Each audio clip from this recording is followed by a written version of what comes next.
Historias Cienciacionales. El podcast.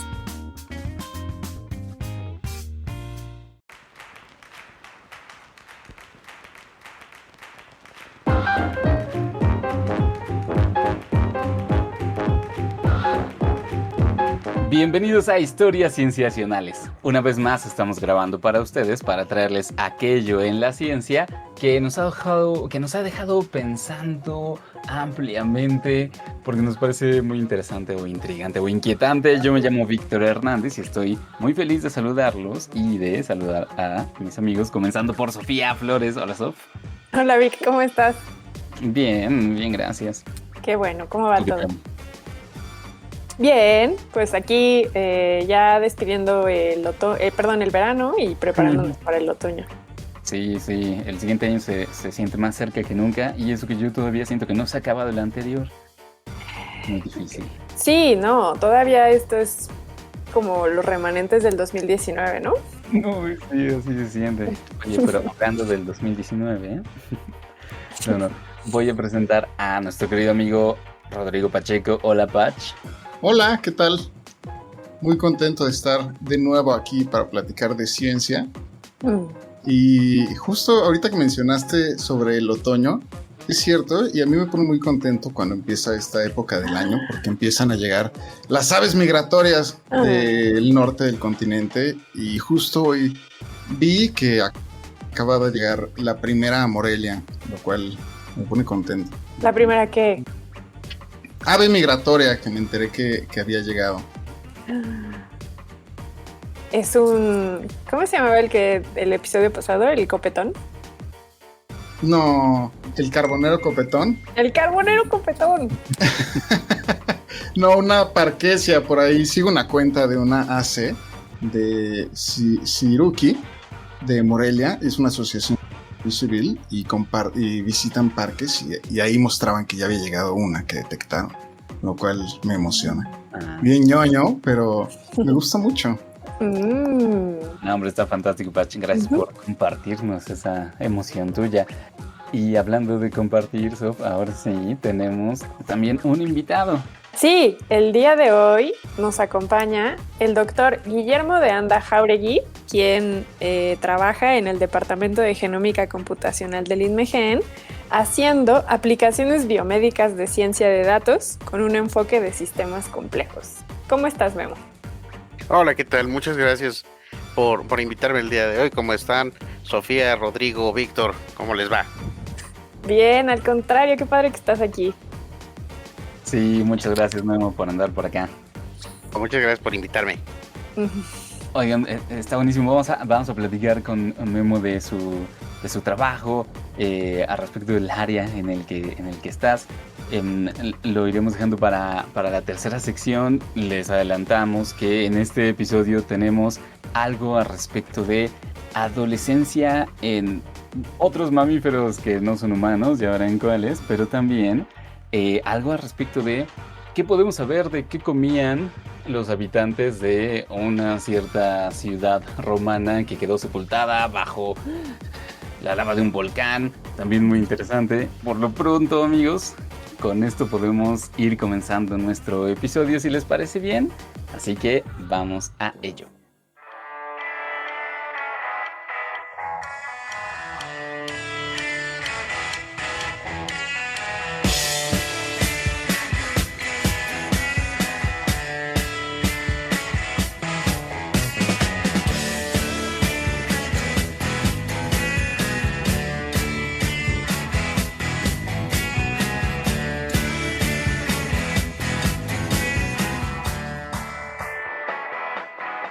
Muy bien, esta primera sección me toca platicarla a mí. Y me gustaría comenzar con una pregunta para las personas que están presentes. Y es que, ¿cuál consideran que fue su acto de rebeldía más grande cuando eran adolescentes? Ay, empiecen ustedes, muchachos. Yo, quizá de la que me acuerde, y no sé, yo creo que sí podría considerarse un acto de rebeldía cuando empecé a salir a fiestas y a emborracharme. Y me llegué a pasar, no sé, quizá todo el fin de semana en la fiesta y sin avisar ni nada, y ya valiéndome un poco, recibiendo ya el regaño de domingo, quizá. Wow. Está bueno. Eso sí es rebelde para mis estándares, la verdad. Fíjense que también para los míos yo puedo ser el siguiente mientras piensan. O sea, para mis estándares, un acto de rebeldía en la adolescencia era saltarme una clase para irme al cine. Pero no era una clase como de la escuela, como tal. O sea, estaba yo en secundaria, sino que más bien era de un curso de preparación del examen de ingreso, ¿no? A las preparatorias, etcétera. Me salté una de esas clases y me fui al cine, y fue uno de mis actos más rebeldes que hice, creo. Pero al final sí entraste a una prepa de la UNAM. Sí, al final, digamos, me quedé en mi primera opción. También me sentí mal por haberme saltado esa clase, pero es que así de rebelde era yo. Ay, ¿y qué película te acuerdas?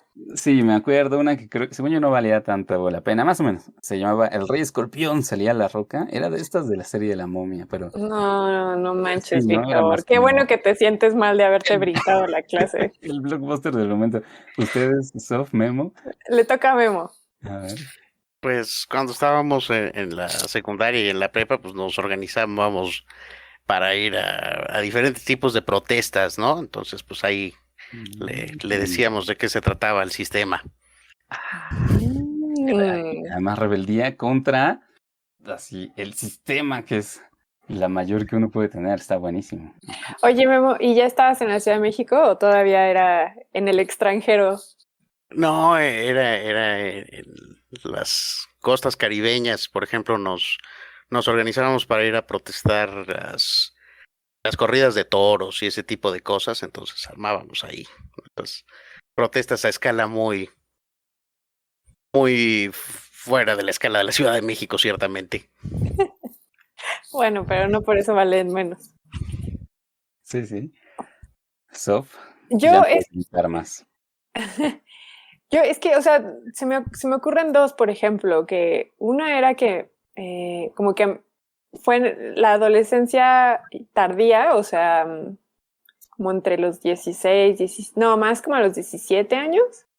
Yo tenía un novio que a mi mamá como que no, bueno, como que en general a mi mamá, mis novios como que, bueno, algunas excepciones, pero como que en general como que los ha visto así como de, oh. Y había uno que en particular cada fin de semana o bueno, viernes, sábados estaba allí en el departamento y como que a mi mamá era como de, ay, ¿cuándo se va a ir este muchacho? Y como que... Saludos al exnovio. como que eso no le... Como que tenerlo en la casa invitado como que era mi acto de rebeldía porque sabía que a mi mamá como que no le hacía muy feliz y aún así ahí estaba conmigo, ¿no? Pero esa está como que no me termina de gustar. Y hay otra que es más en mi adolescencia temprana, que es como entre los 13 y 16 años.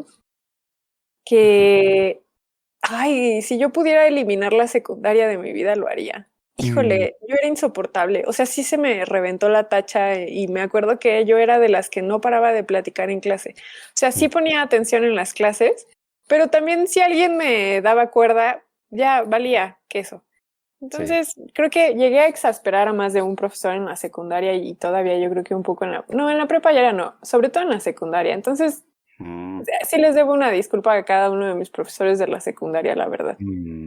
Ahora ya del otro lado lo puedes ver claramente. No, sí, mis respetos a los que son profesores en el siguiente orden, de secundaria, de primaria, de preescolar y luego de bachillerato. No, yo creo que, híjole, quién sabe.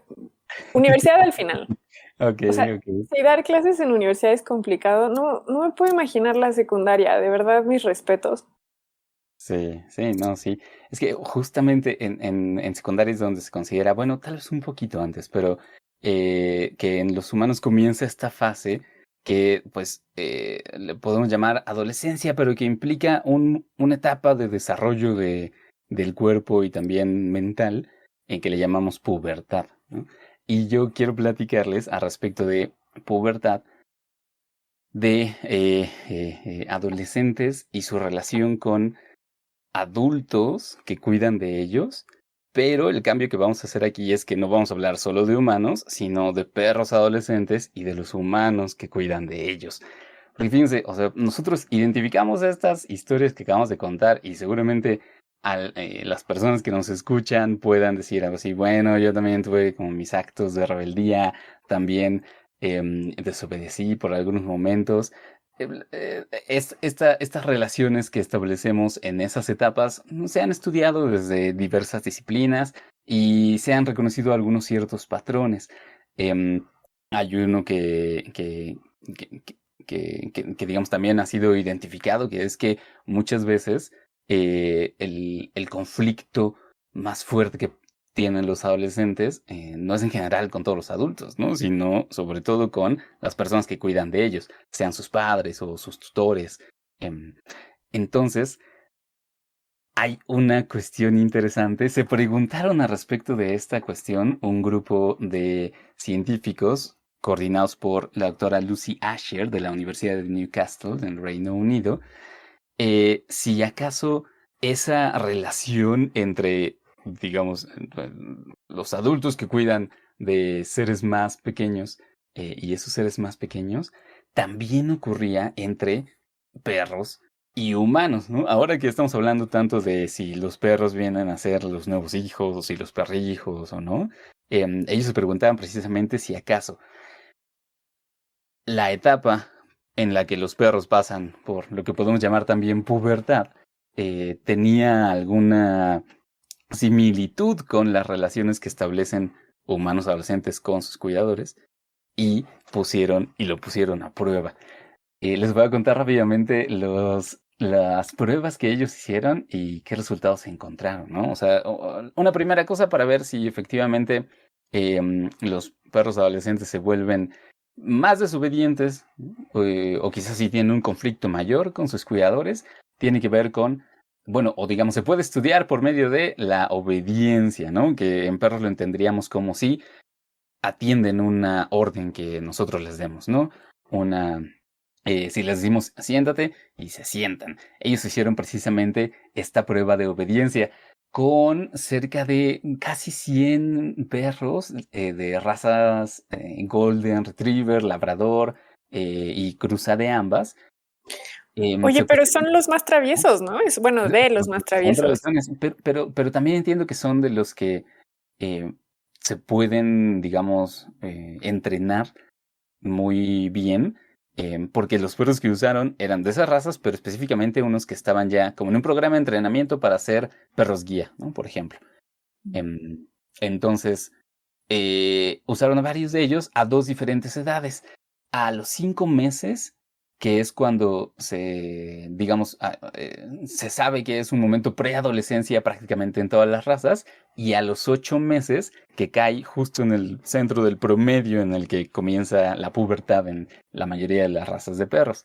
Y simplemente probaron que también obedecían a la orden siéntate. Lo que encontraron es que los de 5 meses tendían a obedecer más que los de 8 meses, digamos, ok, pero esto no ocurría cuando quien les daba la orden era un extraño en lugar de su cuidador. O sea, cuando había un extraño que les daba la orden de siéntate, a los 8 meses, o sea, perros en pubertad, los perros obedecían más que antes o que cuando era su cuidador quien les daba la orden, ¿no?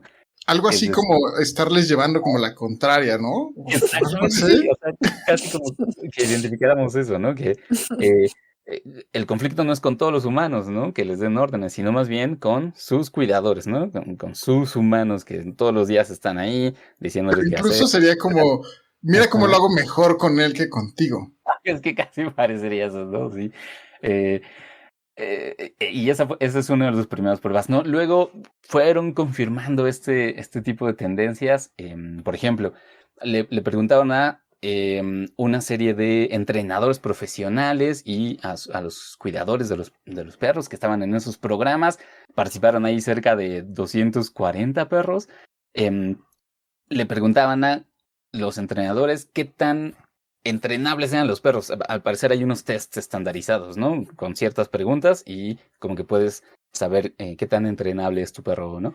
De acuerdo a, sí, es bueno para instrucciones, las recuerda y las obedece, ese tipo de preguntas, ¿no? Entonces, si los que contestaban el cuestionario eran los cuidadores, veían que sus perros, digamos, tenían una baja de entrenabilidad a los 8 meses, ¿no? Precisamente en pubertad, y que subía a los 12 meses en un momento post-pubertad, ¿no? Sin embargo, cuando eran los entrenadores los que contestaban ese cuestionario, ellos no encontraban en los perros esa baja en la entrenabilidad a los 8 meses, sino que la encontraban mantenida, ¿no? Durante todo el tiempo. Como que una vez más parece repetirse esa idea que solamente con sus humanos, ¿no? Con sus humanos importantes es que los perros se ponen un poco rebeldes y con conflicto. Ahora bien, hay un tercer resultado que interesaba a estos investigadores, porque hay al parecer una regularidad que se ha observado en adolescentes humanos que tiene que ver con,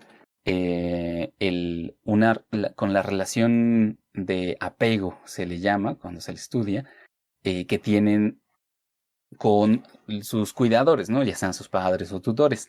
La regularidad que parece existir es que si el apego con los cuidadores es seguro, se le llama, es decir, es fuerte, la pubertad empieza a una etapa más tardía, ¿no? Y que al contrario, la pubertad empieza a una etapa más temprana si el apego no es tan fuerte, si es débil. En estos tiempos en que pensamos en los perros como si fueran casi hijos, a los investigadores también les interesaba saber si esa relación se mantenía, ¿no? Es decir, si un perro con un apego fuerte por su humano también veía cambios en su etapa, en el momento en que empezaba su pubertad, ¿no? Para probar esto, bueno, simplemente le pidieron a otros 70 perros, esta vez incluyeron a la raza de pastores alemanes, le pidieron a los cuidadores, ¿no? De 70 perros, que contestaran también un cuestionario en el que precisamente se buscara comportamientos que podríamos definir como de apego. Por ejemplo, cuando un perro busca constantemente la cercanía de su humano, se sienta muy cerquita de él, o bien que tiene ansiedad de separación, saben que puede ponerse a aullar cuando está solo, ¿no? Comportamientos ansiosos. Ese tipo de comportamiento era lo que se observaba y luego se cruzaba con los datos de a qué edad comenzó su proestro, ¿no? Lo que conoceríamos como celo, que varía un poco en la raza, pero en la mayoría de los perros es entre 5 meses y quizá 12 meses, ¿no? Lo que vieron es que efectivamente, si el apego con los cuidadores es poco seguro, ¿no? Digamos, si los perros tienen estos comportamientos de ansiedad de separación y, digamos, tal vez no tienen tan fuerte ese lazo todavía, entonces su pubertad comenzaba más temprano, ¿no? Y viceversa. Y al cruzar los datos de estos cuestionarios con los que tenían que ver con entrenabilidad y obediencia, lo que encontraron es que también suele haber más conflicto entre los perros en pubertad y sus cuidadores si el apego que tienen con ellos es menor. Entonces, amigos, estos resultados son por lo pronto interesantes por la, digamos, la analogía, ¿no? Esa tan inmediata que podríamos hacer entre, pues no sé, como cuidar de un mamífero más joven, ¿no? O ser cuidado por un mamífero más alto, más viejo. Pero lo que es muy interesante biológicamente hablando es que una relación entre humanos y perros influencia no solo el comportamiento, sino también la fisiología de reproducción, ¿no? Pues pensemos que pubertad es precisamente eso, ¿no? Como un inicio de cambios biológicos que nos permiten la reproducción. Y en un aspecto, pues quizá más social o de conservación o de cuidado de los animales, lo que los investigadores enfatizan mucho es que tener datos empíricos de esto que ya se sospechaba, ¿no? Que los perros también pasan por una adolescencia y un momento en el que tienen conflicto con sus cuidadores, etcétera, no debe ser motivo para, pues, dudar de tu perro, ¿no? Para pensar que no le puedes enseñar nada, o en el peor de los casos, para deshacerte de él, porque sea No, problemático, ¿no? Porque el dato que dan es que la mayoría de los perros que son puestos en adopción son puestos en adopción precisamente a la edad de la pubertad, ¿no? Entre los 5 y los 12 meses. pobrecitos. Entonces justo nos dicen, no nos dejemos llevar por esta etapa difícil porque, pues como en los humanos, es una etapa que pasa. Yo tengo una duda, Vic. O sea, está muy Ujú. interesante esto que dices por la relación justo que mencionas de los mamíferos, pero tengo una duda. ¿Sí? ¿Los autores califican de algún tipo esta cercanía que mencionas? Porque yo, por ejemplo, he llevado a las mascotas de la familia a estas escuelitas de entrenamiento Ujú. y me ha tocado, bueno, esta idea de que el dueño se parece de que el perro se parece al dueño, creo que es muy certera porque luego te das cuenta, por ejemplo, de que el perro nervioso en realidad está nervioso porque el dueño va muy ansioso a estas Ujú. sesiones de acompañamiento, ¿no? O que Ujú. el perro muy tranquilo, pues es porque el dueño también es como que lo deja ser, pero es estricto. O sea, como que sí te das cuenta de que hay relaciones muy claras Ujú. y que eso moldea mucho sus personalidades. Entonces, no sé, o sea, yo también lo pienso y ya como humana que a veces se mete mucho a analizar comportamientos también humanos, pues a Ujú. veces una relación cercana no necesariamente habla de una relación sana, ¿no? Sí, sí, claro. Entiendo que ellos, digamos, usaban este término de apego, pero les digo que la manera en la que tienen de estudiarlo es con, digamos, con un cuestionario que te pregunta respecto de ciertos comportamientos que ves en ellos, ¿no? Entonces, por ejemplo, esta idea de que tu perro pueda tener ansiedad de separación, ellos lo calificaban como un apego débil, digamos, ¿no? En el sentido de que, o sea, es que no quiero empezar a usar términos que se salgan demasiado de lo que ellos encuentran, pero por ponerlo de una cierta manera, si el lazo que creas con tu perro es suficientemente fuerte, entonces no crearía esta ansiedad de separación. A eso es a lo que definen ellos como la fortaleza de ese apego, ¿no? Ok, Eh, ok. pero es simplemente por un cuestionario, ¿no? Que los dueños Mm. contestan, ujú, y que ellos mismos observan en sus perros. Tengo entendido que es algo justo como comentas, en el sentido de su respuesta, qué tanto estrés empiezan a sentir con diferentes características de comportamiento, entre temblores, ladridos, Ujú. que van subiendo de intensidad de cierta forma Mm. y de esa forma lo califican, ¿no, Vic? Sí, entiendo que sí. Hay una batería completa de preguntas, no las vi todas, ¿no? Sino las que ellos mismos resaltan en sus resultados, pero que imagino que sí tienen que ver con varios detalles que uno puede observar en sus perros, pensando en que, pues, bueno, los cuidadores son quienes mejor los conocen o que conviven más con ellos, ¿no? Justamente. Ujú. Y entonces esa es, amigos, digamos, el estudio. Y yo me quedo mucho con esa recomendación que ellos dan, ¿no? Mm. De que no nos, eh, de que no nos agobiemos o nos dejemos llevar si nuestros perros se vuelven rebeldes, reacios, problemáticos quizá durante la pubertad, porque cuando ya pasen a su etapa de madurez, se les va a quitar muchas cosas de esas, ¿no? Y es muy probable que varias de las personas que nos estén escuchando hayan identificado eso en sus propios perros, pero bueno, ahora ya tenemos esta evidencia empírica que lo respalda, ¿no? O en sus propios humanos también. Uy, en los propios humanos, sí.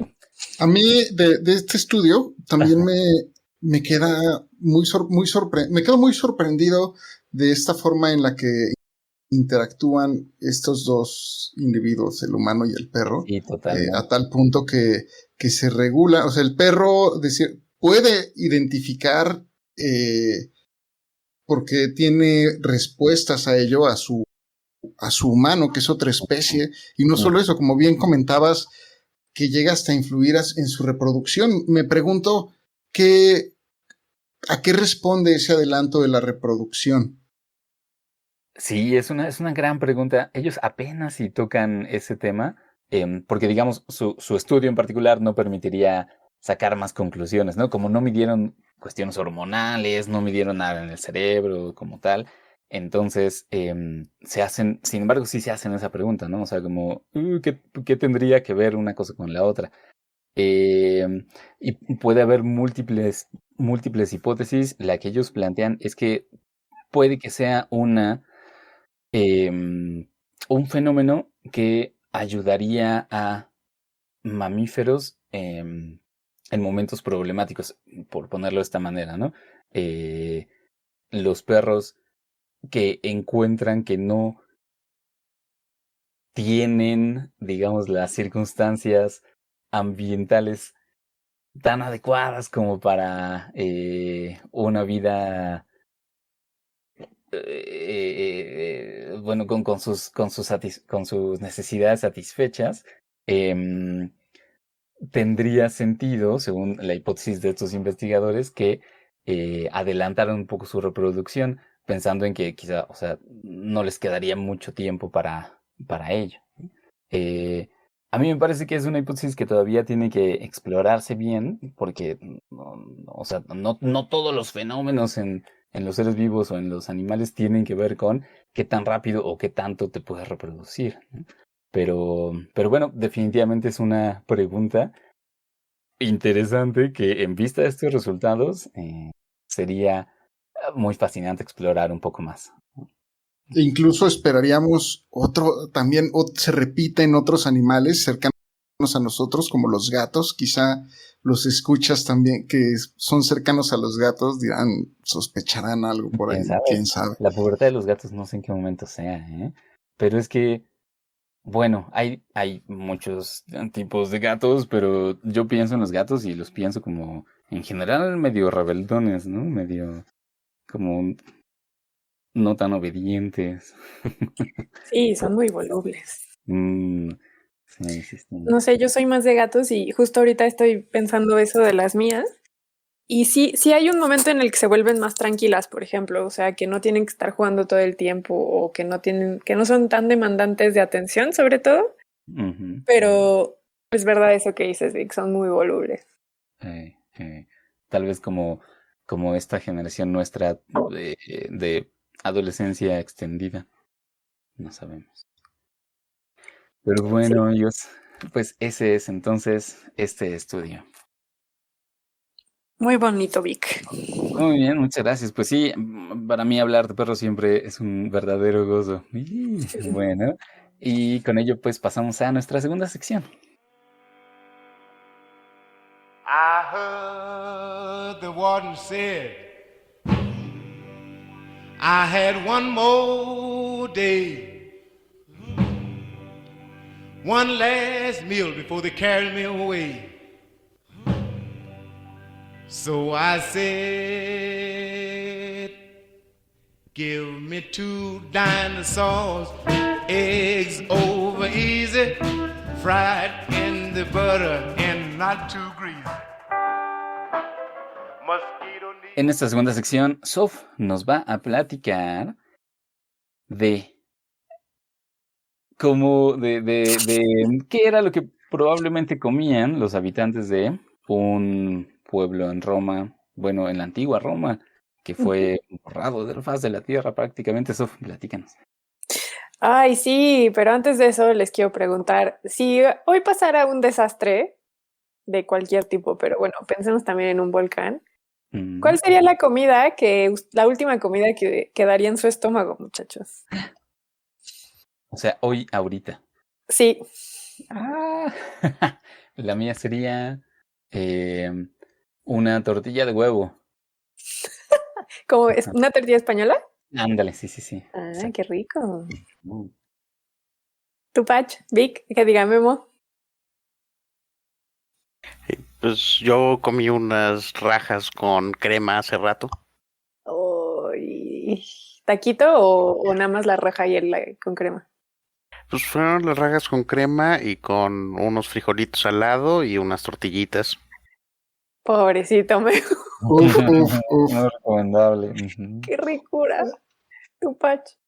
Yo una pasta con brócoli. Ay, yo me sentí súper mal. A mí me agarraría con un helado y un café en la panza. De campeones. Solo te Sí. faltan los Doritos y el cigarro. No. No me gustan los Doritos y no fumo, pero sí pudieron haber sido unas papitas, eso sí te las acepto. No, bueno, es que pues es el café y el postre de la merienda. Ah, muy bien, muy bien.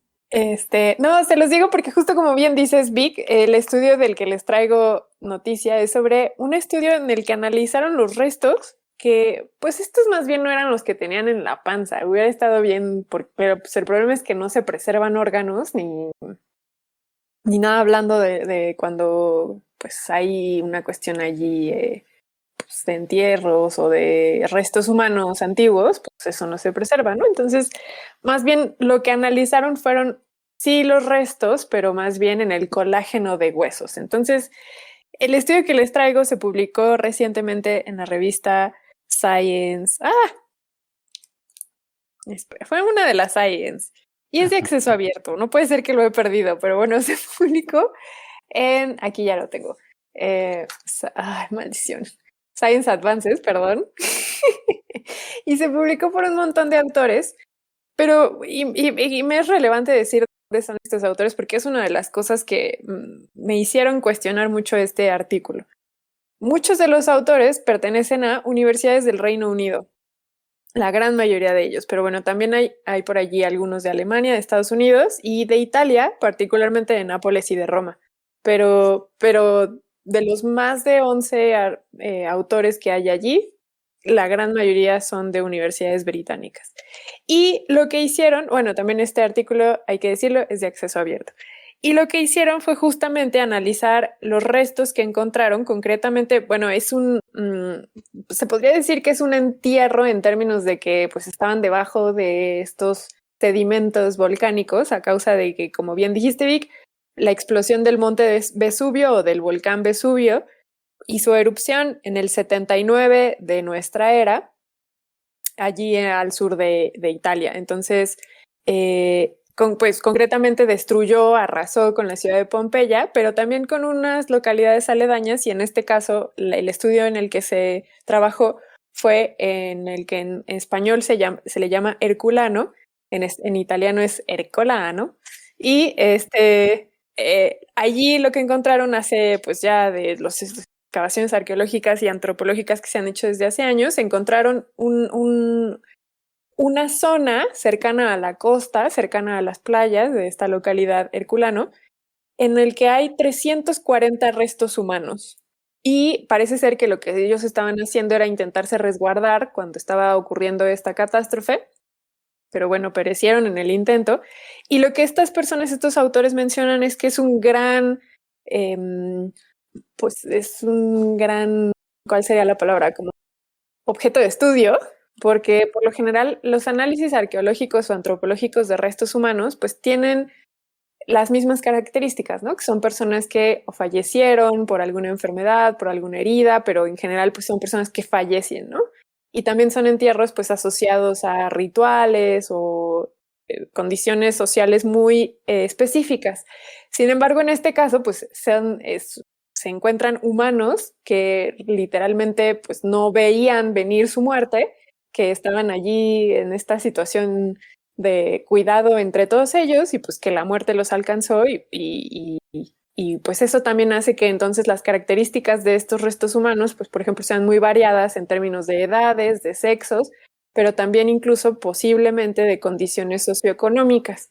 Y entonces lo que los autores describen es que Herculano, a diferencia de Pompeya, se sabe que sí había una convivencia estrecha entre, por ejemplo, personas de estatus socioeconómico alto, pero también de esclavos, o sea, como que estaba todo ese gradiente de niveles socioeconómicos, cosa que si ustedes se meten a buscar Herculano en Wikipedia, difiere en ese sentido, porque Wikipedia lo que dice es que a diferencia de Pompeya, Herculano era una ciudad en la que las personas que habitaban allí eran personas también más acomodadas o que tenían pues una situación un poco más acomodada a diferencia de las personas que vivían en Pompeya. Entonces, allí, ese es otro de los puntos que me llama la atención de este artículo, lo que los autores mencionan y lo que dice Wikipedia, que ya sé que no es la mejor fuente de información en este sentido, pero bueno, Wikipedia también es confiable de alguna manera. Y entonces lo que hicieron es que específicamente reconstruyeron la dieta de 17 de esos individuos. Y entonces lo que hicieron fue utilizar un análisis isotópico de isótopos estables y concretamente analizaron los aminoácidos, como les decía, del colágeno de estos huesos. Y concretamente los elementos que analizaron fueron el carbono y el nitrógeno. Y lo que ellos querían era cuantificar y examinar la variabilidad dietaria a una resolución muy grande, nunca antes estudiada. Y sobre todo también otra de las importancias o relevancias de este trabajo es que combinaron este análisis bioquímico con un modelo bayesiano en el que pues justamente lo que hicieron fue como estandarizar los niveles de estos aminoácidos carbono y nitrógeno, sobre todo el metabolismo de estos aminoácidos ricos en estos dos elementos. Y entonces con eso, hacer como la correlación entre el metabolismo de aminoácidos y la cuantificación de estos elementos. Y pues básicamente entonces, bueno, dan mucho antecedente, ¿no? De por qué es relevante esta excavación, de por qué es relevante este tipo de aproximación bayesiana y de aminoácidos, porque pues por lo general, como les decía, pues sí hay mucha información por cuestiones dietarias, por ejemplo, de antiguas civilizaciones, pero pues sobre todo son anecdóticas en el sentido de que pues por allí algún erudito hablaba del tipo de comercio que se llevaba en ciertas zonas, o hay un poco de información de entierros, por ejemplo, que encuentran restos botánicos de fauna, y es en función de eso que los arqueólogos, los antropólogos pueden reconstruir un poco la vida de las antiguas civilizaciones. Entonces lo que ellos dicen es, esta aproximación lo que nos permite es identificar de manera muy fidedigna cuáles eran los alimentos que se consumían en esta localidad, pero a un nivel individual, o sea, no a un nivel social, sino que podemos saber, pues eso, o sea, dependiendo de los restos, cómo era la composición dietaria de las personas que analizamos. Y entonces analizan 11 hombres, bueno, 11 restos de hombres y 6 restos de mujeres, hacen este análisis, como les digo, bioquímico y también matemático. Y básicamente lo que encuentran son varios resultados. Uno es que en general pueden identificar que las personas del 79 de nuestra era consumían más proteína del mar, de alimentos marinos, a comparación de las personas del siglo XX, de mediados y finales del siglo XX. Sin embargo, también comparando esas poblaciones antiguas con las poblaciones del siglo XX, las más contemporáneas consumían más cereales o una cantidad mayor de cereales a comparación de las personas de este primer siglo de nuestra era. Sin embargo, bueno, una de las cosas que dicen los autores es, nuestro estudio lo que permite entonces es poder hacer una comparación entre civilizaciones antiguas y contemporáneas. Pero eso me hizo acordarme de un paper del que también les traje a Cienciacionales sobre las cacas ancestrales y de justamente cómo llegan a analizar de esa manera tan fina cómo eran las dietas paleolíticas o ancestrales más bien, compararlas con las modernas, ¿no? Entonces, eso fue otra de las cosas que me hizo un poco cuestionar. Claro, no estoy diciendo que haya muchos estudios y que ellos estén exagerando, pero sí creo que hay otros estudios que se han hecho y que justamente lo que hacen es eso, permitir una comparación bastante fidedigna de lo que eran las civilizaciones antiguas o ni siquiera civilizaciones, porque esas que les traje creo que todavía no se podría considerar ni siquiera como una civilización. Pero bueno, humanos antiguos con modernos, sí hay estudios que llegan a comparar y que hablan, pero es verdad que lo hacen a un nivel social y no como este que lo hacen a un nivel más individual. Otro de los resultados que encontraron es que hay una diferencia dietaria entre sexos. Entonces, las mujeres, por ejemplo, consumían menos proteína del mar y también menos cereales a comparación de los hombres, pero también en comparación con ellos, consumían más productos terrestres y sobre todo también animales. Entonces encuentran que hay, por ejemplo, más proteínas que se pueden obtener a través del huevo, la carne o la leche. Sin embargo, una de las cosas que ellos no logran separar a través de estos estudios de aminoácidos son aquellos productos vegetales que a su vez pudieron haber sido consumidos por esos animales, es decir, si comieran, por ejemplo, carne de cabra, no podrían identificar o separar el pasto que comía la cabra de la carne de la cabra y poder decir, bueno, es que comían también el alimento del forraje o al forraje.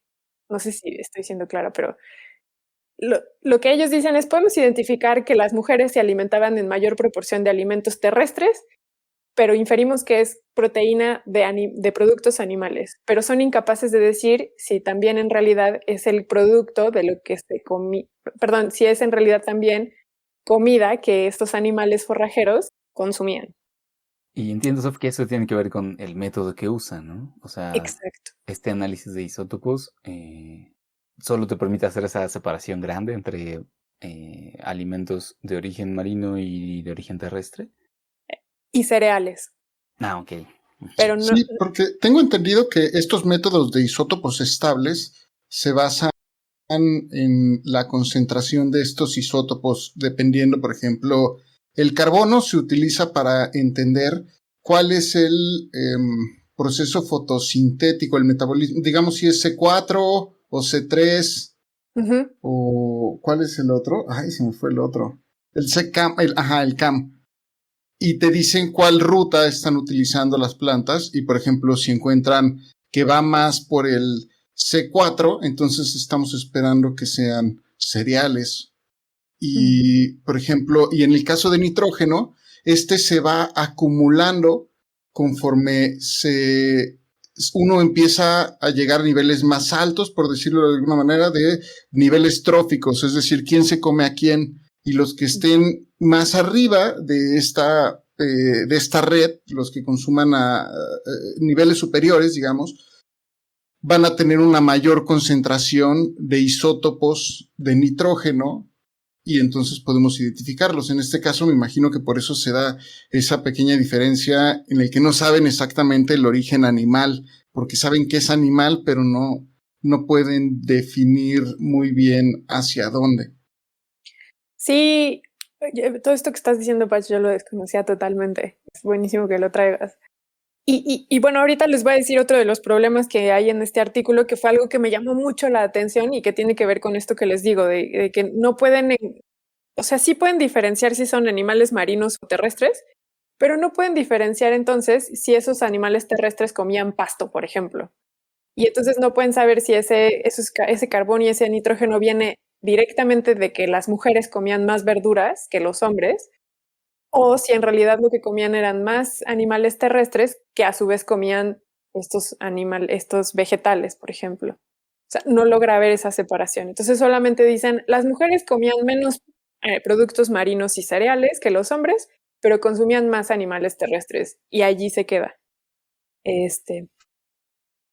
Y entonces los hombres, pues lo que dicen es que sí encuentran que los hombres tenían más acceso a productos marinos y también mucha proteína de los cereales. Y lo que dicen es que esto podría haber estado asociado justamente con sus actividades, que probablemente los hombres generaban más actividades asociadas con la pesca o en general marinas. Por ejemplo, estoy pensando en los soldados que viajaban a través del Mediterráneo, a diferencia de las mujeres. Pero bueno, este es otro de los grandes resultados que encuentran. Además de eso, utilizaron otra técnica que la llaman metabolic pools, que entiendo que es como este compendio en general de los aminoácidos y en específico del nitrógeno y del carbono. Y lo que ellos hicieron con este compendio fue conocer sobre todo el aporte energético de estos alimentos y cómo los tipos de alimentos les daban entonces energía a estas personas. Y entonces dividieron no nada más en proteínas, sino también en carbohidratos y lípidos. Y lo que encontraron entonces es que el mayor aporte energético que recibían estas personas venían de fuentes terrestres, específicamente de productos animales y de cereales. Entonces, pues ellos no lo mencionan, pero así pensándolo crudamente con los resultados que estaban mencionando, pues probablemente las mujeres, al consumir más productos terrestres, pues tenían un mayor aporte energético de sus dietas. Así es. Les digo, eso no es algo que ellos mencionen tal cual, pero pues es algo que yo infiero de lo que mencionan. Sin embargo, y este es como el sin embargo más grande que yo encuentro de su paper, es que son incapaces de conocer el aporte energético que las personas obtenían del aceite de oliva y del vino. Por esta cuestión que les digo, porque son incapaces de diferenciar productos vegetales de las dietas a través del carbono y del nitrógeno. Entonces, lo que ellos mencionan es que los humanos actuales, que actualmente consumen una dieta mediterránea, el 5% de su aporte energético viene del aceite de oliva. Entonces, ellos son incapaces de hacer entonces una comparación con las dietas antiguas, simplemente porque su método no les permite identificar cuánto consumían de aceite de oliva y de vino. Lo único que les permite entonces identificar son cereales, productos marinos y productos terrestres. Y entonces, pues al final lo que ellos terminan concluyendo es que su estudio es genial porque permite hacer este análisis ancestral de dietas individuales y que entonces es la primera vez que se combina esta aproximación bayesiana con una cuestión bioquímica y que su aproximación entonces puede ser empleada para un montón de estudios de corte antropológico y arqueológico y que ya no nada más se basen en inferencias o en cuestiones más sociales, sino que ya pueden hacer estas disecciones de las antiguas civilizaciones a esos niveles individuales. Pero como les digo, yo encuentro muchos problemas, bueno, no muchos, pero encuentro varios problemas en este paper, como es el de que no son capaces de diferenciar aportes vegetales en una dieta que es tan importante como es la mediterránea, específicamente pues para una población que seguramente el vino y el aceite de oliva fue altamente relevante, porque de ahí es el florecimiento de estos dos productos. Otro problema también que le encontré y que fue el que les mencioné, el de estas discrepancias, que ya sé que es Wikipedia, no puedo comparar Wikipedia contra lo que dice un paper arbitrado, pero me llamó la atención esta cuestión socioeconómica que mencionan los autores. Y otra cuestión que también me llamó la atención fue lo que les dije al inicio, que la mayoría de los autores son de Reino Unido. Entonces, no sé allí qué tanto esté jugando lo que nos contó Omar en uno de los episodios que vino, que él concretamente venía a hablar de cuestiones más de fósiles y de dinosaurios. Pero bueno, arqueología colonial al fin, no sé qué tanto esté jugando allí una interpretación de este tipo, como de menospreciar las cuestiones sociales y darle mucho más valor a un método bioquímico estadístico sobre sus interpretaciones, ¿no? O sea, esto que les digo, el hecho del vino y el aceite, no sé qué tanto esté ahí jugando esta cuestión de que como no es, no sé, estoy ahí yo ya metiendo mis interpretaciones personales. Sí, bueno, y bueno pero, ajá. Es básicamente esto. Ok, sí, no, yo lo que iba a comentar era precisamente que parecería que choca lo que ellos prometen que este tipo de estudios puede hacer con lo que vemos que efectivamente pueden hacer, ¿no? Sino que más bien entendemos que es una aportación adicional a entender las dietas del pasado, que nos puede tal vez dar un poquito más de resolución en algunas preguntas, por ejemplo, mar y tierra, ¿no? O cereales y otro tipo de proteínas, pero no nos puede dar más información al respecto de otros detalles como este que tú mencionas, ¿no?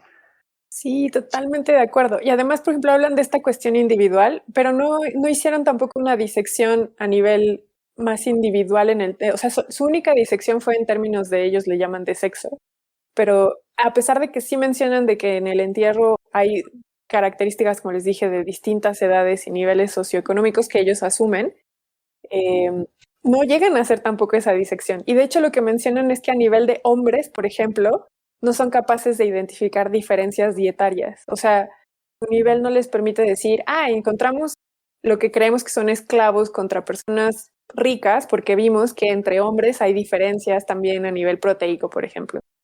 No lo identifican. Entonces, como bien, creo que le das al clavo, Vic. O sea, lo que prometen no lo cumplen.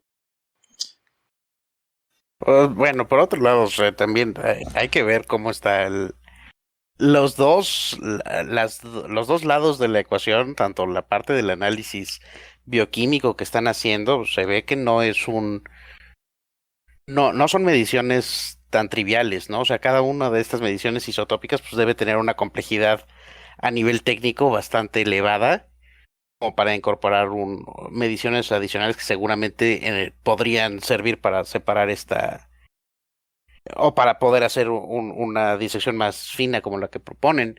Y por otro lado, viendo así un poco por encima los modelos, estos modelos mixtos que implementan, pues están muy parametrizados, ¿no? Hay bastantes parámetros en cada uno de los modelos. Incluso veo aquí el último modelo que proponen que justamente trata de medir el efecto del aceite de oliva. Pues posiblemente ya sea una cuestión en la cual los datos no les alcanzaron para poder hacer esta separación tan fina que ciertamente sería la que a uno le gustaría leer más a futuro, ¿no? A lo mejor pensarlo como una primera propuesta y que dé pie para más análisis después. Sí, en ese sentido estoy totalmente de acuerdo y a mí me dio la impresión, o sea, al final, después de leer el paper, la impresión que me dio es, como dice Vic, que no cumplen lo que prometen porque lo que prometen es una disección muy particular, pero en realidad lo que consiguen con este estudio es, como bien dijiste, Memo, parametrizar, o sea, estandarizan una prueba, que creo que ese es el mérito de este trabajo, que logran proponer una estrategia y dejarla a punto para que pueda ser utilizada. Al final ellos no lo consiguen con los datos que tienen, pero sí es verdad que se vuelve interesante, entonces no sé, probarla probablemente con una muestra más grande o con otro tipo de entierro, no lo sé, pero creo que el paper, más que hacer una reconstrucción dietaria, lo que consiguen es eso, es estandarizar un método. A mí me gustaría hacer un apunte aquí en dirección del comentario que decía Memo, que es que en primer lugar sí tienen, bueno, estoy de acuerdo completamente en que venden una cosa muy fina cuando de pronto no pueden, la N o la muestra que tienen tanto de hombres como mujeres, pues es muy pequeña y probablemente si nos metemos a ver diferencias entre el grupo de hombres, pues quizá tenían a 3 jóvenes y a otro tanto de adultos que no les permitían hacer estas pruebas, que les permitían focalizar un poquito más estas preguntas. Y vaya, no pueden responderlas, pero aún así se percibe que van a responderlas. Pero por otro lado, también hay que tomar en cuenta que este tipo de análisis, es que a mí me gusta, he de confesar que me gustan los análisis de isótopos estables. Dicho, sí, haciendo un reconocimiento de que mi opinión es sesgada.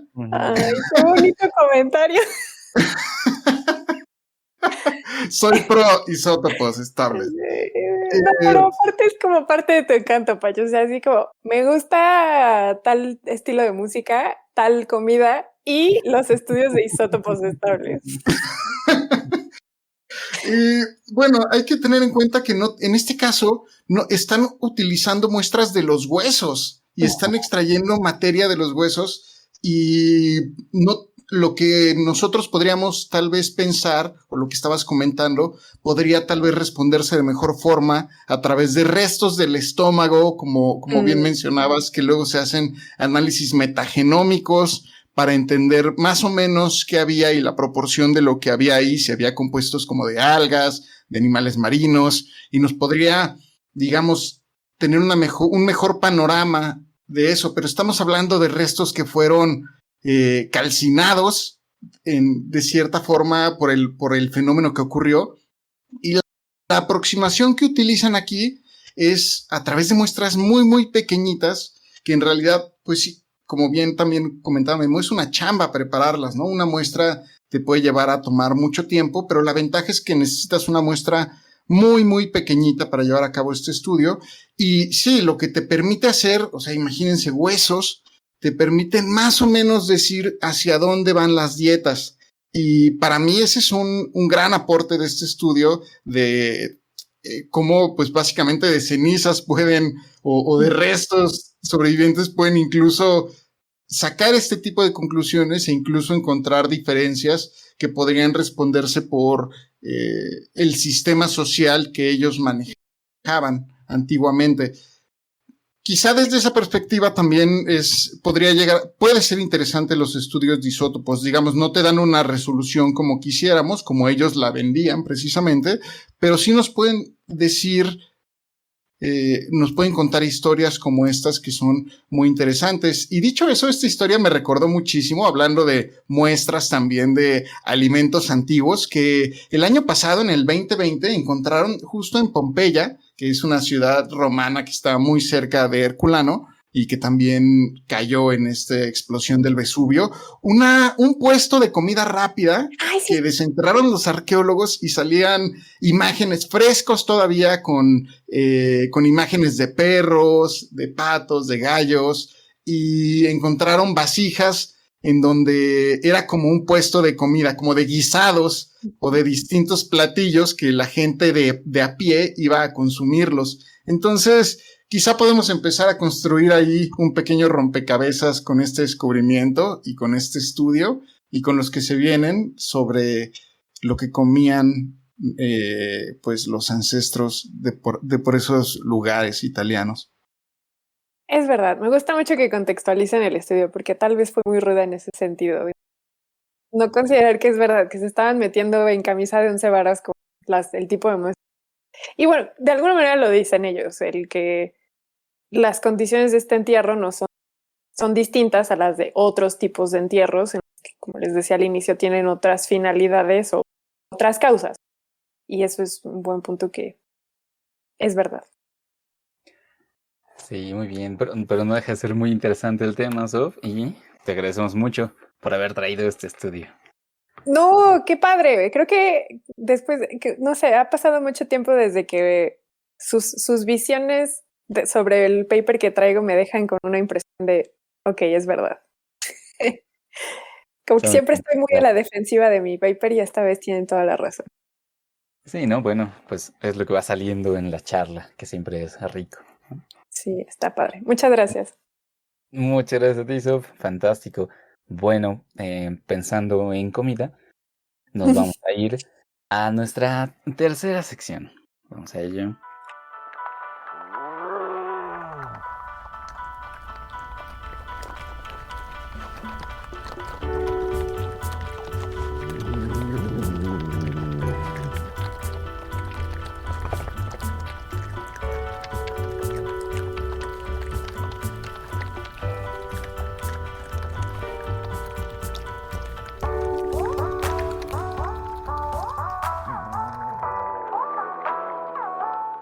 Fantástico. Entonces, en esta tercera sección, el doctor Guillermo de Anda, Memo, nos va a platicar al respecto de algunas cuestiones de tu área de especialización y de tu trabajo reciente, Memo. ¿Qué será que por dónde podríamos comenzar, dirías tú?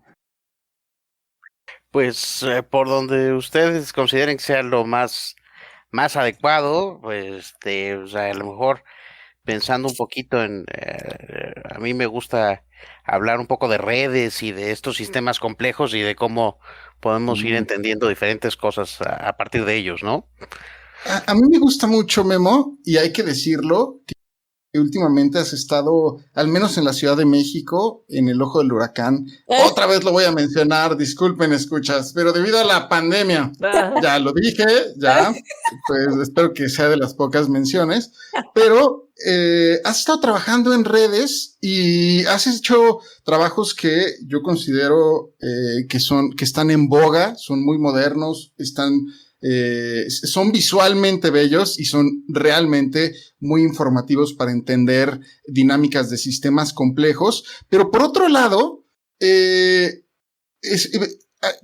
nos estabas contando antes de entrar aquí al aire que das clases de farmacéutica y cómo es que viniendo desde este campo llegas a analizar redes con una aproximación bastante matemática.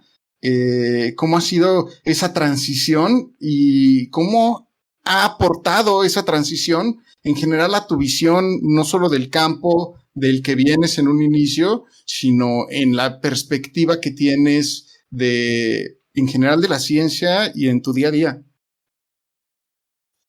Pues mira, es una cosa interesante. Yo, como decías, yo soy de farmacéutico, químico farmacéutico de formación. Ese es mi origen. Y poco a poco me fui moviendo a la parte de análisis de datos y de sistemas complejos y de redes. Y un poco para mí el punto de transición fue pues pensar un poco en cuál era la esencia esta de, pues qué es lo que hacemos en farmacia, ¿no? Y pues en farmacia básicamente tenemos ahí un problema que es una situación patológica y la queremos resolver de alguna manera y la manera que sabemos hacerlo es poniéndole alguna sustancia exógena a un sistema biológico, ¿no? Entonces, básicamente, pues perturbar un sistema para ver si sale en la dirección que tú quieres, ¿no? Pues realmente, o sea, cuando empiezas a analizarlo, pues digamos, tradicionalmente los farmacéuticos en farmacia, pues lo vemos como con esta interacción clásica de, pues tenemos la diana farmacológica y el chocho le va a pegar directamente a la diana farmacológica y todo se va a arreglar así, como una relación uno a uno, ¿no? Pero si tú piensas en sistemas biológicos como estas rutas metabólicas o a esa escala molecular, pues realmente hay muchas interacciones, ¿no? Entonces, pegarle a un solo objeto, pues tú vas a esperar que sea medio como cuando le pegas a una bola de billar, que vas a tener varios efectos después de río abajo de donde interviniste, ¿no? Entonces realmente, pues eso, cuando lo piensas como, bueno, eso es básicamente una perturbación a un sistema y lo puedes ver como si estuvieras tratando de controlar la ruta que va a seguir una red.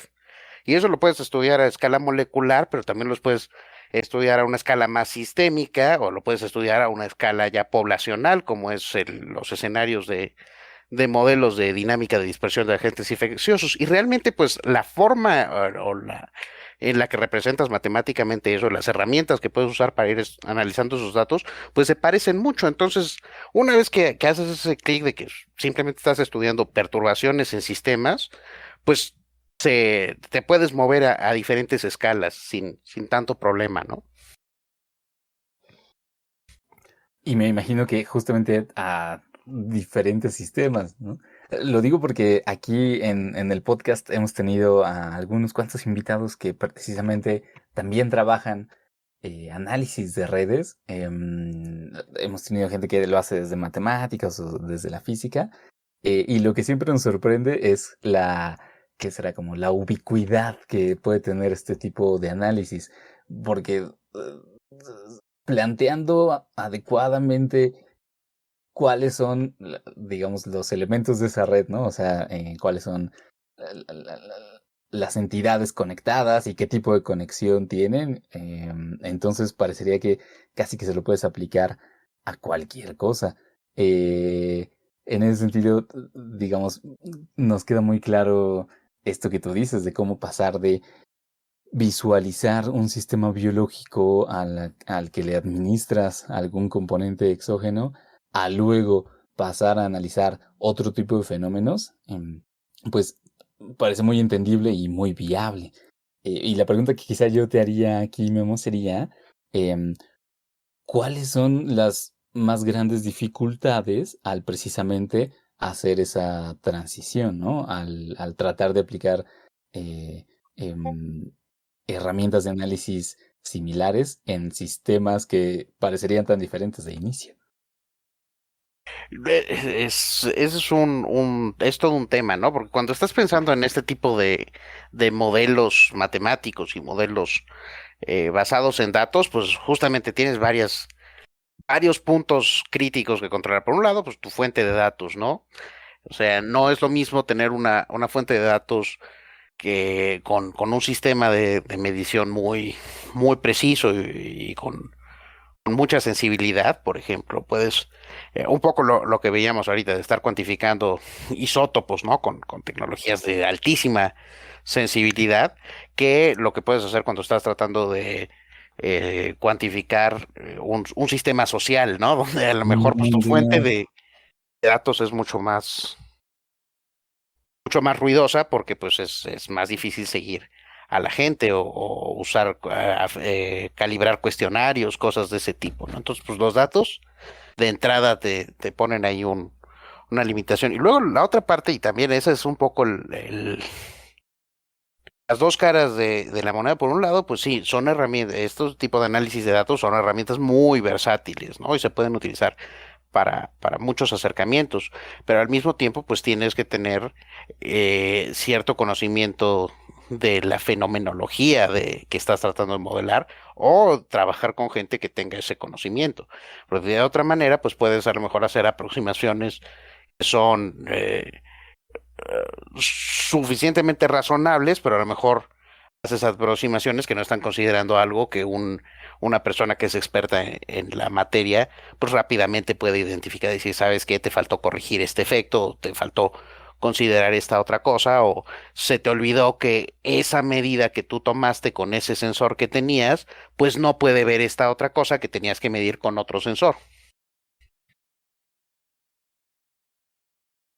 Yo tengo una duda, que es en relación a esto que acaba de preguntar Vic de la ubicuidad, que me gustó mucho la palabra que empleó, pero también tiene que ver con una afirmación que tú haces constantemente y que en realidad creo que más bien es el paradigma en el que te mueves y que a mí me parece, ¿cuál es la palabra? Que ahora no me viene a la cabeza la palabra, pero que es como muy, sacude. Y que es que dices, Memo, que el mundo sería mucho mejor si todos entendiéramos o trabajáramos o utilizáramos un enfoque de redes. Pero ahí me están parafraseando no tan directamente, ¿no? O sea, hemos dicho esas cosas en el contexto La pandemia, por de la ejemplo. pandemia, por ejemplo, ¿no? O Ajá. de otros fenómenos El de cáncer, por ejemplo. emergencia, sí. Y de hecho, pues esa frase, la hemos retomado, es de Sam Scarpino, que ha sido uno de los personas que más le han entrado al tema de la pandemia desde una perspectiva de sistemas complejos, con Vittoria Colisa, y la gente que ha estado pues, en sus diferentes áreas, en sus diferentes países, pues contribuyendo mucho a la respuesta, ¿no? Pero un poco la idea, o más allá del de la frase, pues la noción es que cuando uno piensa en sistemas complejos, pues justamente te sales un poco de esta idea de que los efectos van a ser muy directos y muy inmediatos a partir de las perturbaciones o de las acciones o de las decisiones que vas tomando, ¿no? Y entonces te mueves a un escenario donde pues más bien estás pensando de alguna manera probabilística, ¿no? No estás pensando en si yo hago X, entonces va a suceder Y, sino ¿qué piensas? Si yo hago X, entonces del espacio de posibles respuestas o de posibles resultados X, Y, Z, pues voy a ver aumenta X, pero al mismo tiempo disminuye Y, o aumentan X y Y, o pueden suceder las dos, o las tres son iguales de probables, ¿no? Entonces, eso ayuda mucho pues para entender cuál es el alcance de lo que puedes hacer y el alcance de lo que no puedes intervenir. Pero ¿estás de acuerdo que es un comentario muy provocativo? O sea, en el sentido de que, sí, o sea, estoy de acuerdo con lo que acabas de decir, pero en el sentido de que lo que ustedes están diciendo es que es un problema de aproximaciones a los fenómenos que ocurren en la naturaleza. Y entonces, o sea, a mí lo que me parece por eso provocativa esta expresión que acabo de parafrasear, es que más bien es justo eso lo que yo decía de que tú te mueves en ese paradigma, porque yo con el plan de 1997 con el que está formulado mi carrera científica, pues a mí me enseñaron, por ejemplo, que las cosas suceden causalísticamente, que hay procesos, pues todo muy mecanicista, muy lineal, y la aproximación que tú empleas, eso, al ser de redes, pues es más de todo lo que nos estás explicando, ¿no? De relaciones y de qué probabilidades y de escenarios. Entonces, por eso te digo que a mí me parece una aproximación provocativa, porque básicamente es cambiar de paradigma y de cómo nos aproximamos a la naturaleza. No están tan peleadas, ¿no? O sea, realmente finalmente una aproximación desde un punto de vista de la complejidad no está negando la mecanística o la causalidad de los fenómenos, simplemente los estás planteando o los estás enfocando de manera distinta, ¿no? Aquí pensando en un escenario donde tienes fenómenos o sea, procesos que son aditivos o multiplicativos, ¿no? Entonces, si tú tuvieras un proceso completamente lineal, pues sabes, si yo hago X, pasado mañana voy a ver 2Y. Pues eso ya es muy lineal, muy fácil de interpretar y a lo mejor de tomar decisiones a partir de eso, ¿no? Si yo, por decir algo, si yo hoy me como 20 tacos, pues mañana voy a pesar 1 kilo más, ¿no? Que pues, los 20 tacos pesaban 1 kilo, no sé. Pero si empiezo a vacunar a la población, pasado mañana voy a tener una inmunidad de rebaño. Ahí es donde tenemos, o sea, donde ver las cosas como sistemas complejos nos permite ver qué tanto nos vamos a acercar a eso, ¿no? Ponle tú, vamos a pensar, pues sí, si yo tengo un tanto por ciento de la población vacunada, pues entonces considerando la capacidad de transmitirse de un virus y eso y lo otro, entonces yo puedo estimar, pues entonces con eso ya voy a poder ver una reducción de tanto por ciento en en la incidencia de una enfermedad, ¿no? Pero entonces ahí es donde tienes que meterle los valores adicionales. Pues sí, pero en este momento no tienes una transmisión constante, ¿no? O sea, la transmisión no es la misma hoy que la que tienes mañana, que la que tienes pasado mañana, porque está cambiando por factores que no tienes muy bien identificados. Entonces solo puedes saber que eso o va cambiando. Además, pues puedes saber que, aunque no los tienes bien identificados, pues estos factores no son mágicos, ¿no? Sabes, bueno, la gente, se transmite más el virus cuando la gente sale más a la calle. Pero además te puedes ir a otro nivel y decir, bueno, pero además la gente que sale más a la calle y tiene estos ciertos comportamientos puede estar más expuesta o puede transmitirse más. Entonces ahí es donde vas viendo que no es una situación tan lineal como 20 tacos y 1 kilo mañana, ¿no? Se vuelve una situación en la cual tienes que ir integrando muchos más valores y entonces pues tienes que lidiar con incertidumbres, ¿no? Y una vez que entiendes que tienes que lidiar con incertidumbres, pues entonces ya tu acercamiento, pues, ¿sabes qué? Pues tengo que reducir lo más que pueda de las variables que sí puedo medir, que sí puedo controlar, pues tenerlos lo más controladas posibles para que todo el resto de variables que son mucho más inciertas, mucho más ruidosas, pues no le ganen a la capacidad que yo puedo de intervenir, ¿no? Eso es un poco lo que decimos. Pues o sea, me dejas pensando, ¿qué fenómeno natural no está plagado de incertidumbres o de variables? O sea, por ejemplo, por eso es una de las críticas que se les hacen a los físicos, que analizan vacas esféricas en el vacío, ¿no? Es que no sé tanto si le critico eso a los físicos, porque muchos físicos son los que están trabajando en el área de sistemas complejos, ¿no? Pero justamente, pues sí, los fenómenos naturales están plagados de incertidumbres y de ese tipo de situaciones. Y justamente, pues es cuando evalúas qué tan bueno puede ser o no un modelo para una aplicación u otra, ¿no? O sea, tratar de hacer un modelo predictivo de la pandemia, muy difícil.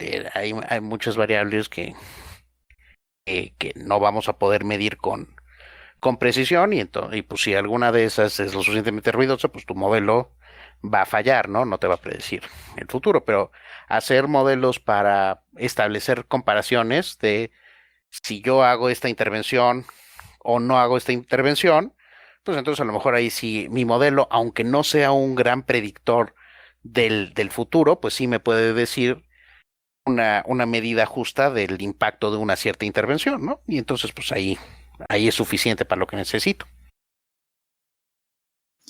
creo que también en esta perspectiva, Memo, hay que...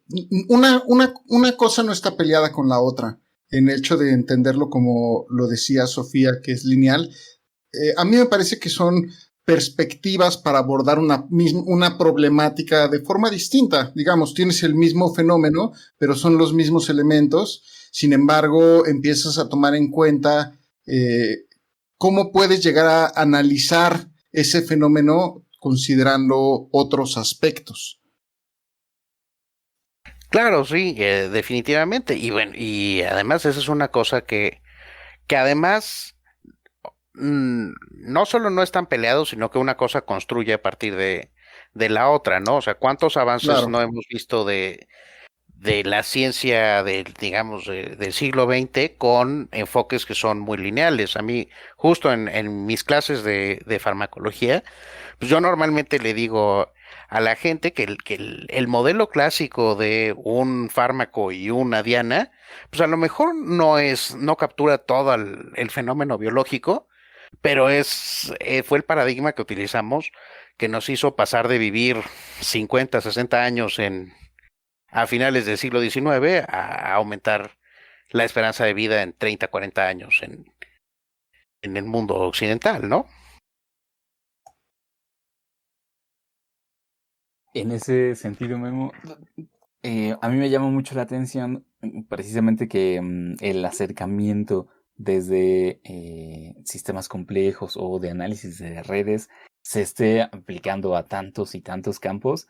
Y quizá lo que yo te preguntaría sería, o sea, como si desde tu percepción estamos ante, digamos, lo que podemos llamar como un momento en varias ramas de la ciencia en la que las disciplinas se están moviendo hacia allá y efectivamente se va a tener un desarrollo grande o se van a poder contestar preguntas que antes no se contestaban, o quizá más bien solo estamos como en una de tantas modas por las que pasa la ciencia y quizá todavía no sabemos efectivamente qué alcances tienen estas herramientas como para saber si están vendiéndonos de más o de menos. Sí, esa es una cosa que nos gustaría saber siempre, ¿no? Si de veras ahora estamos llegando a una nueva revolución o es otro. Y ahorita hay varias, ¿no? O sea, no solo es la parte de los sistemas complejos, también desde el punto de vista de los modelos computacionales y las implementaciones de inteligencia artificial y ciencia de datos, pues también como que ha habido mucho de eso. Yo no sabría cómo o responder si efectivamente estamos al borde de una nueva revolución o alguna de estas cosas como luego las venden. Pero lo que sí puedo identificar justamente alrededor de estos avances modernos es que sí están promoviendo mucho la parte de la interdisciplina. Y yo creo que esa parte sí nos está permitiendo tener avances y descubrimientos que a lo mejor son distintos a los que tuvimos en, digamos, el siglo XX, ¿no? Que ahora, y creo que fuerte componente de esto ha sido la capacidad que tenemos de a lo mejor de hablar lenguajes comunes mucho por la parte del desarrollo de las tecnologías computacionales, o sea, no solo la parte de que estamos mucho más comunicados y esas cosas, sino que de alguna manera cuando, por ejemplo, hacemos sistemas de computadora, cuando programamos en ciertos lenguajes e intercambiamos, vamos resolviendo problemas que otras personas tenían que resolver para otra disciplina, ¿no? Y entonces eso nos va exponiendo mucho a lo que están haciendo otras personas. Yo platico mucho que cuando entré a la parte de farmacología de sistemas y de analizar esto con redes, mucho de lo que empecé a tomar eran cosas que hacía gente o algoritmos y aproximaciones que utilizaba la gente que estudia redes de transporte, ¿no? porque la estructura de la red de transporte de una red metabólica no era tan distinta y entonces pues esa gente ya había resuelto, bueno, si tú quieres encontrar este punto particular, pues lo haces con este algoritmo y así se tendría que ver resolver este sistema que tú quieres resolver, nada más que pues, ellos lo resolvían para ver cómo viajaba un trenecito de un lugar a otro y pues yo lo resolvía para ver cómo se movía una molécula de un lugar a otro.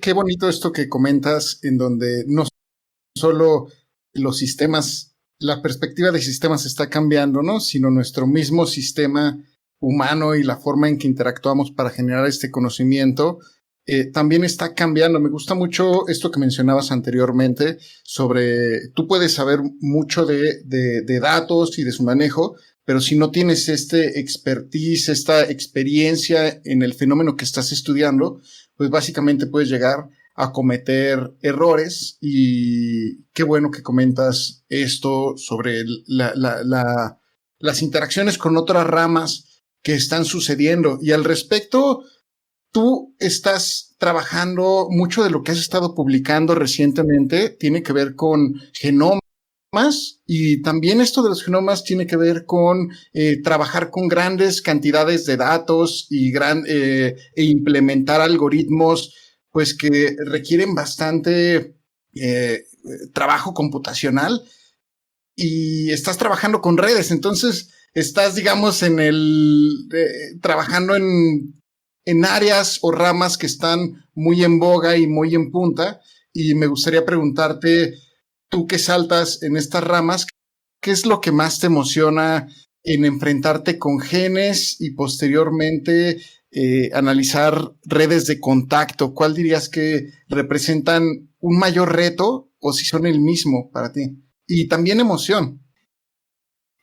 Uy, es que son problemas, o sea, todos son bastante emocionantes y bastante, pues sí, que energetizan mucho, ¿no? Pero el, digamos que la situación ahorita que he observado es que justamente el tipo de datos son distintos y entonces tienen problemas que resolverse diferentes. A la escala molecular, ahorita la parte de los avances pues están dentro del terreno de las ómicas y de la integración de diferentes fuentes de datos, ¿no?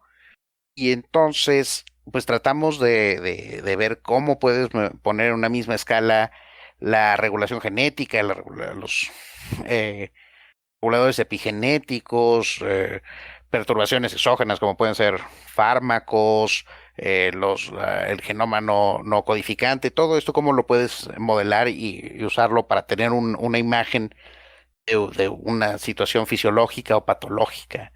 Y entonces, pues ahí es un tema, como decías, de volúmenes de datos muy grandes y de encontrar la manera de integrarlos a una escala, digamos, estática, para tener una representación adecuada del sistema, ¿no? Entonces, generar muchísimas observaciones ahorita, pues, cada día se vuelve más barato hacer diferentes técnicas, moleculares, por ejemplo, con reciente o en los últimos años que la tecnología de célula única se ha vuelto mucho más accesible. Entonces, cuando antes uno tenía una muestra por un paciente, pues ahora puedes tener centenas o millares de muestras para una persona específica, ¿no? Entonces, el tipo de preguntas que puedes responder se hace mucho más grande, ¿no?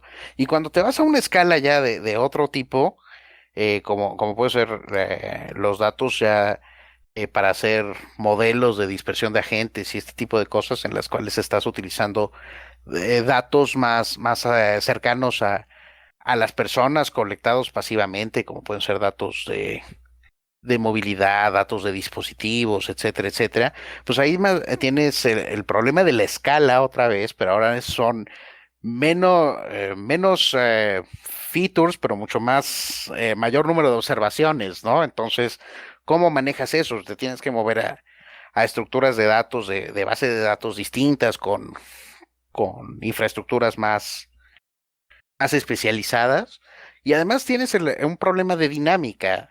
sea, las preguntas que te saltan ahí, pues no son tanto de describir la estructura de la red, sino cómo va cambiando en el tiempo y cómo cambia en respuesta a una perturbación. No es un fenómeno de antes y después o de casos y controles, sino un fenómeno que va evolucionando en el tiempo y cómo encuentras los descriptores de eso, ¿no?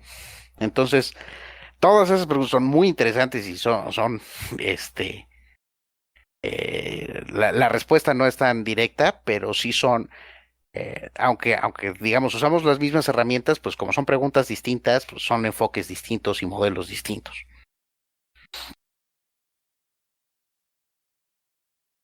Claro. Oye, Memo, y hablando sobre estas aproximaciones que son muy distintas, como lo comentas, para alguien que se está acercando y que nos está escuchando, y también hablas de lenguajes de programación, ¿cuál dirías que es la mejor ruta para aquella persona que quiere empezarse a adentrar? ¿Cuál dirías que es la mejor aproximación? Pues hay muchas estrategias, ¿no? No creo que haya, otra vez, pues no creo que haya una solución única porque pues somos una población heterogénea y cada quien tendrá una estrategia diferente.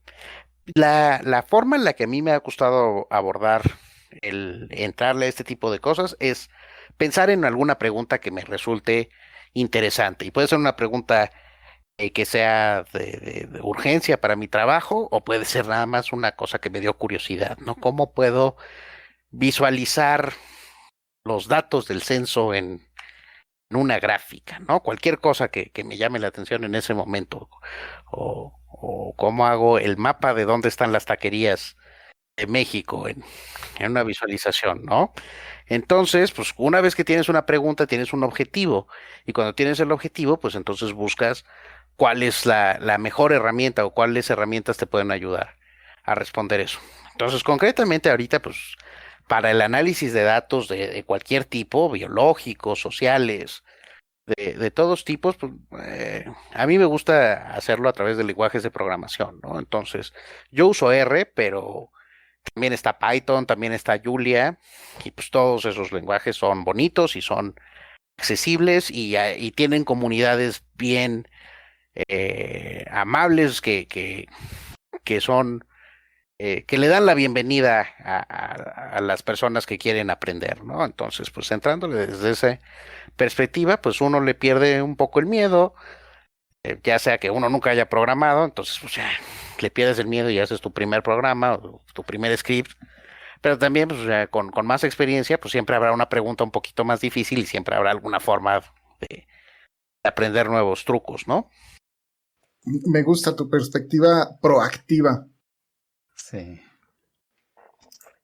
Oye, Memo, y quizá para ir cerrando, yo tengo una pregunta en el mismo espíritu quizá de la pregunta de Patch, pero quizá puede ser un poco más drástica.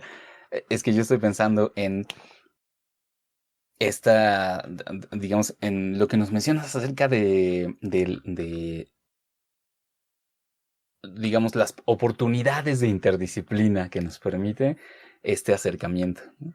Y en cómo a veces podría ser útil tener un lenguaje común, y en la conveniencia quizá de que todas las personas involucradas en este tipo de estudios lo puedan hablar. Y con eso me refiero, pues, por supuesto, entender las herramientas y saber qué se les puede pedir, qué no, o incluso meter mano, ¿no?, a los mismos modelos y proponer. Entonces, mi pregunta sería, si tú, Memo, pudieras, digamos que declarar un momento en la educación formal en que los niños y jóvenes aprendieran algo acerca de la perspectiva de redes, ¿en qué momento lo pondrías, ¿no? Eh, o sea, lo pienso mucho, por ejemplo, en el ánimo de que los científicos que comenzaron a usar el cálculo, por decir algo, ¿no?, en el siglo XVII, no imaginaban que los muchachos en bachillerato o tal vez en algunas secundarias lo estarían aprendiendo en sus clases, ¿no? Entonces, esta perspectiva de sistemas de redes, que puede todavía resultar nueva para muchas disciplinas científicas, ¿en qué parte de la educación dirías que sería conveniente que nos fuéramos acercando a ella? Uy, a ver, lo que voy a decir a lo mejor va a ser ahora sí muy controversial. Sí, ajá. Yo creo que lo que nos falta un poco en este plan de tener una lengua franca para, no solo para la ciencia, sino justo para que las personas tengamos esta capacidad de entender, pues, los fenómenos científicos o los fundamentos científicos del mundo, de la vida diaria, es que le metamos un poquito más de fuerza a la parte de entender probabilidad. Y yo creo que eso se puede entender. Digo, yo no soy experto en educación matemática y seguramente mis amigos y amigas de educación matemática me van a regañar después cuando salga esto, pero yo pensaría que a lo mejor a finales de la educación básica o principios de la educación media, ¿no? Finales de la primaria o principios de la secundaria, hacerle muy fuerte la parte de entender probabilidad, ¿no? Entender pues, qué tan probable es que suceda esto o qué tan probable es que esto no suceda, porque la probabilidad nos lleva a entender un poco tanto causalidad como entender la parte de correlación, ¿no? Si esto y esto están sucediendo. Y pues una vez entendiendo esa parte, pues entender que un fenómeno incide en otro fenómeno, pues no es tan difícil pensar que un tercer fenómeno puede estar conectado a esos dos, y pues de ahí ya entender que un sistema puede estar compuesto de muchas interacciones, pues ya no es tan ajeno, ¿no? Sí. Sí, claro. Entonces sería quizá todavía dar un paso más atrás, ¿no? A lo fundamental que resulta ese pensamiento acerca de la probabilidad. Sí, buenísimo. Sí, mi ánimo no era tanto como hacer una propuesta pedagógica formal, sino más bien preguntarte respecto de qué tan fundamental consideras, ¿no? Precisamente ese pensamiento. Tu respuesta me deja satisfecho, muchas gracias. Y pues quizá este sea un buen punto para cerrar esta charla contigo, Memo, que ha sido muy interesante, por la cual te agradecemos mucho. Antes de concluir como tal, nos gustaría pedirte si puedes compartir con nuestra audiencia algún método en redes o en otro lugar donde puedan contactarse contigo o saber más de tu trabajo. Pues sí, pues si gustan contactarse conmigo, pues pueden encontrarme. Yo soy más o menos activo en Twitter y shout out a la banda de Ciencia de Datos en Twitter, la banda mexicana de Ciencia de Datos en Twitter. Mm. Y pues a mí me encuentran en @G de Anda Jauregui, Jauregui. Ok, fantástico. Ahí lo tenemos, pues. Y hay que decir que también estamos preparando un episodio especial en el que también contamos contigo, Memo. Hicimos una entrevista previa contigo, pero si nos están escuchando ahora, entonces sepan que ese especial también está en camino. Y bueno, pues te agradecemos enormemente, doctor Guillermo de Anda Jauregui, por haber estado con nosotros en este episodio. Pues muchas gracias por la invitación y muchas gracias por el espacio y el tiempo y pues en general por todo, porque eso fue una actividad muy, muy entretenida. Muchas gracias. No me gracias a ti. Pues con ello también nosotros, amigos, podemos ir cerrando dando nuestros propios métodos de contacto. ¿Cuáles son, Sof? Estamos en Twitter como @cienciacionales, en Facebook como Historias Cienciacionales, en Instagram también estamos como Cienciacionales.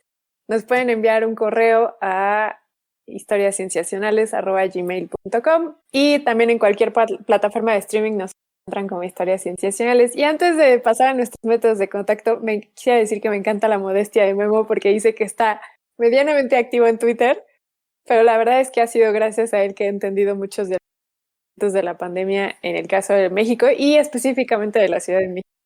Entonces, modestia aparte, creo que es bueno tenerlo en esa red social. Y bueno, ya de manera personal, estamos nosotros. A ver, Pach, ¿tú cómo estás? Yo estoy como @PachecoVV. ¿Tú, Sofía? Yo estoy como @soflofu. ¿Y tú, Vic? Como @Víctor Rogelio. Fantástico, pues con eso entonces llegamos a este episodio, al final de este episodio de Historias Cienciacionales. Les agradecemos mucho por habernos escuchado. Ay, muchas gracias. Dejen un comentario, una calificación ahí, unas 5 estrellas para que más gente pueda llegar a escucharnos. Y también pasen a visitarnos a nuestra nueva cuenta de Instagram que estamos ahí estrenando. Y también nueva imagen, si ustedes están escuchando este episodio reciente, verán que hemos cambiado de apariencia en redes. Y bueno, pues también lo estamos estrenando. Así que escúchenos y síganos en nuestras redes. Hasta pronto.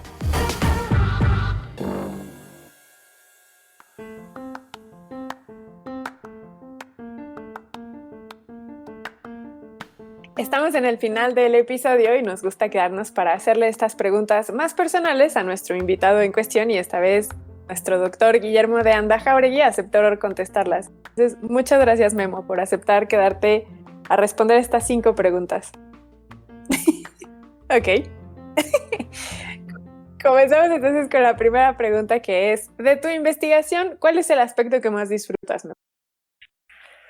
De mi investigación, pues lo que más me gusta es que mi área de investigación es muy flexible y es mucho, permite mucho la colaboración, pero también es muy portable, ¿no? La puedo hacer en cualquier lugar donde tenga una computadora y conexión a internet. La pandemia no significó en ese sentido un problema. Pues me fue más fácil adaptarme para mí que para otras personas, ¿no? De acuerdo. Pasemos entonces a la siguiente pregunta, que es ahora más bien de tu área de estudio. ¿De qué cosa estás seguro que es verdad, pero todavía no hay suficiente evidencia para confirmar?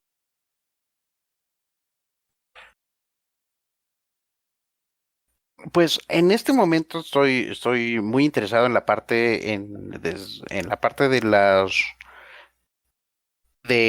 qué tan fácil es predecir efectos de fármacos, en particular efectos adversos de fármacos a partir de datos, pues de datos masivos.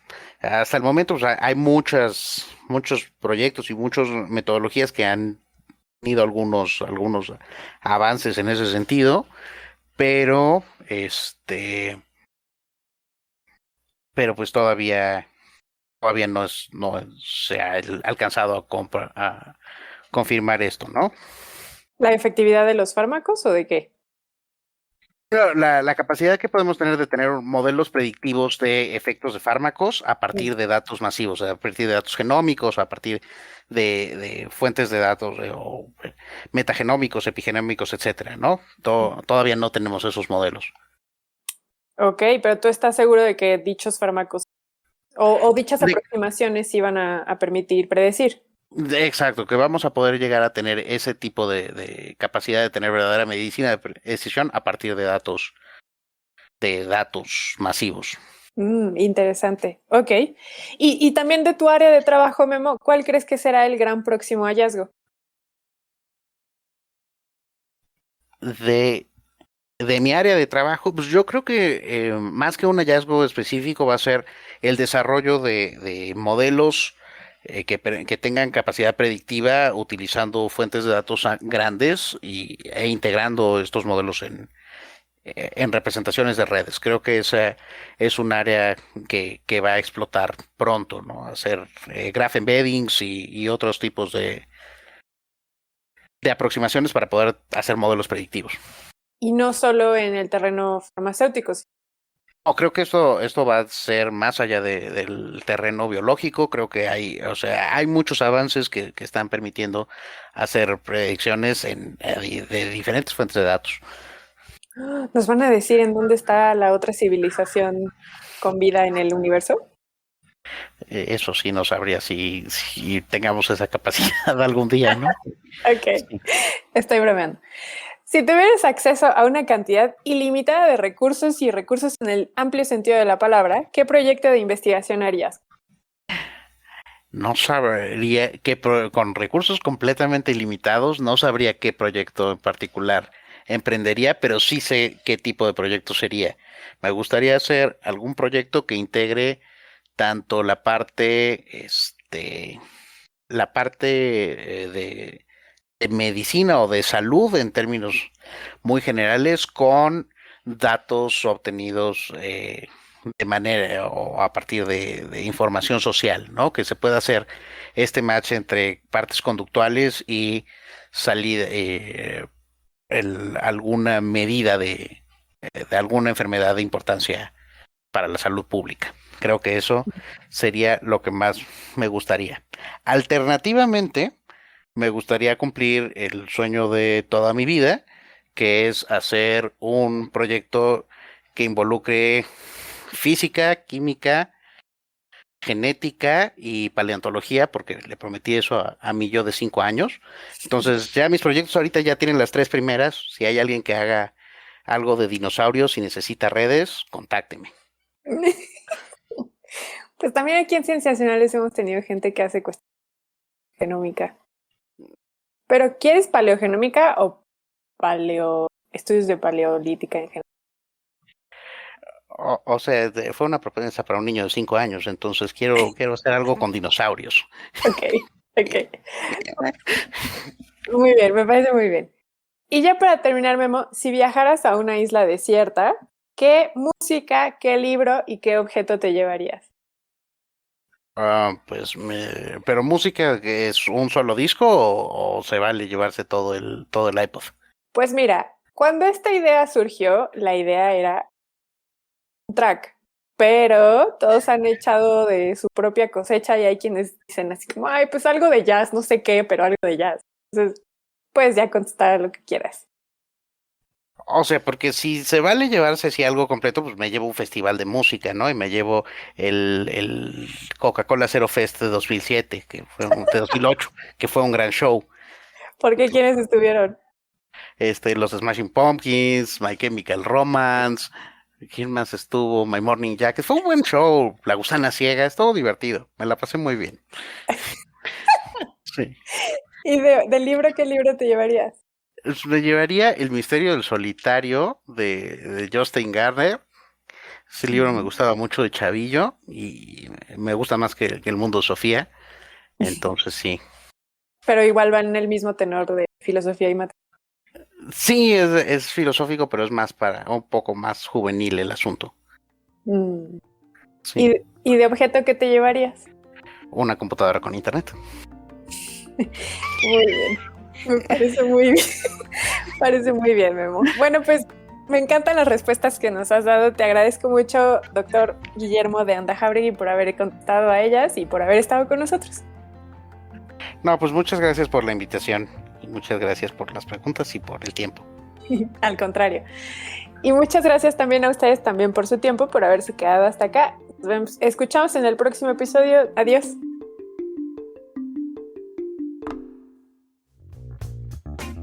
Esto fue Historias Cienciacionales, el podcast.